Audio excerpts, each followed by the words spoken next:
রাধে রাধে বন্ধুরা, ভাগবত ফ্যামিলি ব্লগসে তোমাদেরকে জানাই আরও একবার ওয়েলকাম। গুড মর্নিং, সুপ্রভাত। সবাই খুব ভালো থেকো, আমরাও খুব ভালো আছি। তো বন্ধুরা, আজকের দিনটা আমাদের কাছে খুবই স্পেশাল। আজ আমরা খুব খুশি, কারণ আমাদের অনেক দিনের একটা ইচ্ছা আজ পূরণ হলো।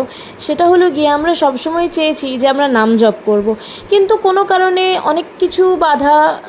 দেখো, ভালো কাজ করতে গেলে অনেক রকম বাধা বিপত্তি তো আসবেই, কিন্তু সেই সব কেউ সরিয়ে সব কিছুরই একটা সেকেন্ড অপশন আছে। বলে না, সব রাস্তা যখন বন্ধ হয়ে যায়, ভগবান ঠিক একটা রাস্তা খুলে দেয়। আর আমরা যেহেতু সংসার ধর্মে আছি আর বাইরে থাকি, তাই তুলসী মালাটা ধারণ করে নাম জপ করার অনেক কঠিন নিয়ম। তাই তুলসী মালা ধরে আমার তুলসী মালা গ্রহণ করলে আমি যেটুকু জানি যে অনেক নিয়ম পেলে চলতে হয়। তাই তার বদলে আমরা ভেবেছি, যদি আমরা কাউন্টারে নাম জপ করি, তাহলেও তো আমাদের নাম জপের হিসেবটা তো রাখা থাকবে। তাই আজকের থেকে শুরু হলো আমাদের নাম জপের জার্নি। আশা করি তোমরা সবাই পাশে থাকবে। রাধে রাধে।